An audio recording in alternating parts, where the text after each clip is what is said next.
Assalamu alaykum, hörmətli savaqdaşlar. Taybə dərsxanamıza xoş gəldinizlər. Biz bugün balağat dərsimizin 3-cü dərsini oxuyumuz. Biz ilgirki saatlik dərsimizdə xəbər və inşa haqqında sözləb atqan, biz bugün şunun davamını oxuyumuz. El-kəlam alel xəbər, xəbər haqqındakı sözlər. Əmdə biz ilgirki saatlik dərsimizdə xəbər cümlənin qandaq cümlə ikənligini, inşa cümlənin qandaq cümlə ikənligini öyrəndik. Onundan keyin hər qandaq cümlənin 2 ruknusu bulduğanlığı, u ruknusu bolsa birisi musnadın iley, yana birisi musnad ekanligini öğrenip ötdük. Endi biz bugün xabar cümle haqqında biraz to'xtalamiz. Cümletul xabariya degan nima deganda qisqacha eslab o'tsak, cümletul xabariya deganimiz bu degichiga shu degan gapida rost yoki yolg'onchi degili bo'ldigan. Yuz bergan bo'lsa rost, yuz bermagan bo'lsa yolg'onchi. Bu cümle bizim deymiz, cümletul xabariya deymiz. Endi biz xabari cümleni bunda ikki cho'ng turga ayırıyız. Biz bunu grammatik derslikten ayırgan. O qaysi cümle fiiliye ve cümle ismiye. Bu cümle fiiliyenin mana cihetten, stilistiki cihetten qandaq birisini farq var degende biz grammatik ders öğrendik. Cümle fiiliye degenimiz fiil bilen başlangan cümle, cümle ismiye degenimiz isim bilen başlangan cümle. Endi biz bunun bu balağat ilmide biz ma'nis haqqida to'xtalamiz. Endi cümle fiiliye, cümle ismiye ikki turga bo'linadi. Cümletul xabariya. Cümletul fiiliye nimini ifadelaydi deganda ismimizda bo'lsin. Cümle fiiliye bir ish harakatininki ma'lum zamonda yuz berib tugaganligini ifadelaydi. Masalan, zahaba Muhammad desa Muhammad ketdi, tugadi. Shunday bir ish harakat tugadi. Akaltu ta'am, tamoq yedim. Ammo faqat fi'l mudari'lar bu davomli yuz beradiganligini ifodalab keladigan yerlari bor. Ammo boshqasi bu bir muayyan zamanda bir ishning yuz beradiganligini, davomlashmaydiganligini qanaqa qildi ifodalaydi. Ammo ismiyachi desa bir ishning davomlashayotganligini bildi. Masalan, ash-shamsu mudi'atun desam, kun chiqquchi desam, kun davom chiqib turayotganligini qanaqa qildi ifodalaydi. Masalan, bundan boshqa ana zahibun ila suq yoki ana zahibun desam men kilovatman. Shunday-ku. Ana jumla ismiy bilan boshlandi. Demak, jumla ismiya bu bir istimrarni ifodalaydi. Kitobimizni qaraydigan bo'lsak, fi'liya mavdu'atu li ifadatil hudus fi zamanin muayyan ma'al ixtisar dedi. İxtisar yani qisqacha muayyan zamanda hadisni ifodalash uchun qo'yilgan deydi.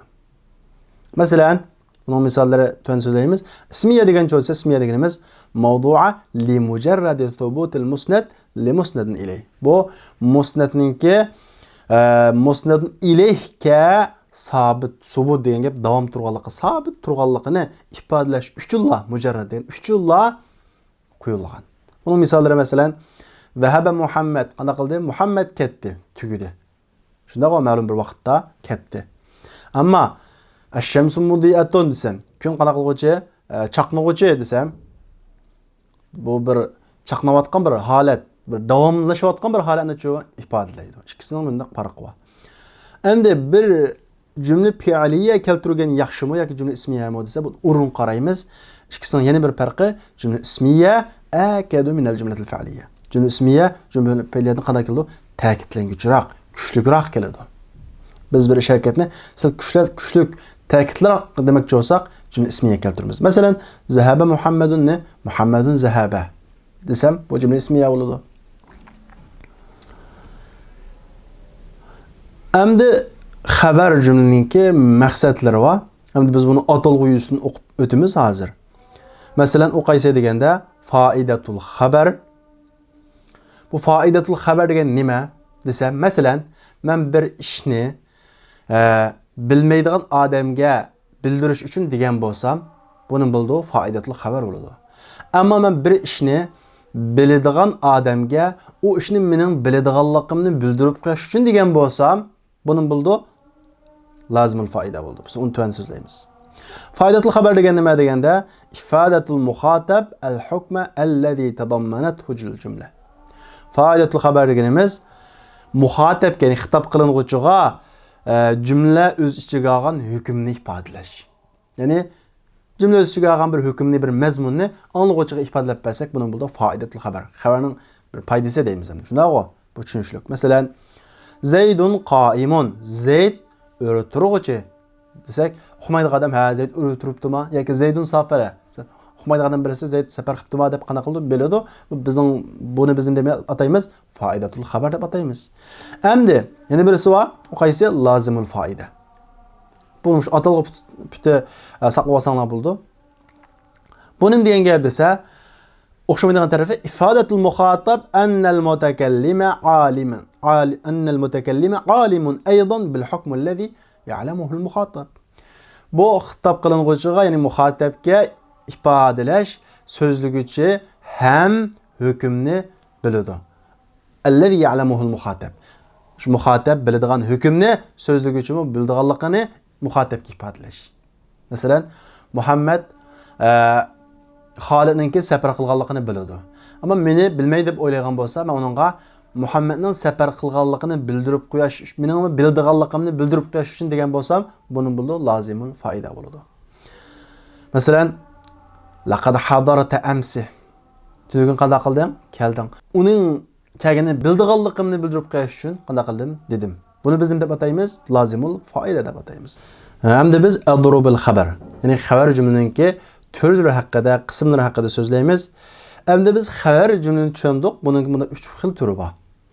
Qaysi deganda buning birincisi ibtidai deb ataymiz. O qaysi ibtidai. Bu ibtidai degan nima deganda, ibtidai deganimiz bir odamga bir hükümni yoki bir mazmunni ifodalamoqchi. O odam o mazmunni, o hükümni bilmaydi. Hem bizning qilgan gapimiz qanday qiladi, ishini-di. Bunda bo'lib qolsa, biz buni ibtidai bu turini qo'llanamiz. Ibtidai bo'lgan turini qo'llanamiz. O qaysi deganda xulul xabar min al muakkidat li xulul zihn as-sami' min al hukm. Ya'ni xabardan, ya'ni jumlaninki ta'kidlaguvchilardan xoli bo'lishi anlıqçının zihnininki hükümden xali bo'lganligi uchun. Diqqat, ibtidai deganimiz xabarning, ya'ni xabar jumlaninki ta'kidlaguvchidan xali bo'lishi anlıqçının zihni hükümden xali bo'lganligi uchun. Biz gap qilmoqchi bo'lgan odam hükümni bilmaydi, ya'ni xabarini, uchurini bilmaydi. Bunda bo'lganligi uchun biz xabar, ya'ni jumlani ta'kidlaguvchidan qanday qilamiz? Xali keltiramiz. Masalan, Zaydun qadim. Zayd keladi desem, Zaydning keldiganligini uqmaydigan, mening gapimga ishonadigan bir odam deymiz, Zaydun qadim deymiz. Buningga hech qanday inna Zaydan laqadimun deganga o'xshagan yoki vallohi deganga o'xshagan har qanday bir ta'kid boslarni qo'ymaymiz. Biz buni ibtidai deb ataymiz. Ikkinchisi qaysi deganda talabi. Bu talabi degan nima deganda, ya'ni anglag'uvchi ikkilinib qolgan bir hukm bo'lsa, biz uni ishinish uchun, uning shak shubhasini ittirib o'tish uchun jumla qanday qilamiz? Bir oz ta'kidlab keltiramiz. Bu nima deb ataymiz? Talabi deb ataymiz. Deydi, taqwiyatul xabar bi muakkid li kawnil muxatib mutaraddidan fil hukm taliban li ma'rifatihi deydi. Xabar jumlani kuchlantirish bi muakkid ta'kidlaguvchi bilan li kawnil muxatab xitob qilinuvchining bo'lganligi uchun mutaraddid ikkilanguchi bo'lganligi uchun hukmda uni bilishni talab qilib, bir narsani bilishni talab qilib turib, ya'ni hukmni bilishni talab qilib turib, ikkilanguchi bo'lgan muxotabning bo'lganligi uchun xabarni qanday qilamiz? Kuchlantiramiz. Demak, bir odam bir hukmni bilgisi va bilsam bo'ldi deb talab qilib turadi, ammo ikkilanib qoldi. Rostmi, yolg'onmi? Bunda deb qolsa, biz demoqchi bo'lgan gapimizni kuchlantirib, uning shak shubhasini ittiramiz. Masalan, inna Zaydan qadimun yoki la Zaydun qadimun deganga o'xshagan. Biz buni ataymiz talabi deb ataymiz. Üçüncüsü nima? İnkari. Bu inkari degan nima gap desa, hamda faqat xabarni, hukmni, uchurni inkor qiladigan odamga deydigan gap uslubi. Buni albatta qattiq ta'kidlaymiz. Tawkidul xabar bi hasbil inkar. Xabarni inkar miqdori bo'yicha ta'kidlaymiz. İnkanul muxatab hakiman bi xilafi. Agar xitob qilinuvchi, ya'ni muxatab onun qarama-qarshisi bilan hukm qilgan bo'lsa, hukm qiluvchi bo'lsa, ya'ni Zaydni kelmaydi deb bilgan bo'lsa, kelmaydi deb yoki hukm qilgan bo'lsa, ko'nglida biz buni shu inkor darajasi bo'yicha qanday qilamiz? Ta'kidlaymiz. Xabarni ta'kidlash inkor darajasi bo'yicha agar muxatab uning qarshisi bilan hukm qiluvchi bo'lsa, ya'ni ko'nglida uni qarshi deb qaragan bo'lsa, ya'ni aksicha qaragan bo'lsa. Masalan, vallohi inna Zaydan arif. Vallahi inne Zeyden la qadim deganga o'xshash. Bir odam Zeydni qat'iy kamiti deb bilgan bo'lsa, shunaqo. Buni vallahi inne Zeyden rasmiy, texim mutlaq chin holat kamiti deb o'ylagan bo'lsa, buni teximi kuchlantiramiz. Vallahi inne Zeyden la qadim. Qaranglar, oxirgi jumla bak kuchlantiryapti. Vallahi bir kuchlantiruvchi, inne bir kuchlantiruvchi, laqadimni qilamchi bir kuchlantiruvchi. Biz kuchlantiruvchilarni grammatik darsimizda o'rganib o'tdik. Yani shu ta'kidlash in, anna, lamul ibtida, tashbih huruflari, qasam, ta'kidning nuni va ba'zi ortiq harflar bilan qanday qilinadi? Ta'kidlanadi. Biz buni ilgirki jumla grammatik darsimizda so'zlab o'tdik. Unda bo'lsa vaqtdoshlar, bugungi darsimiz mush yerda oxirlashdi. Kelarki soatlik darsimizni ko'rishaylik. Assalomu alaykum.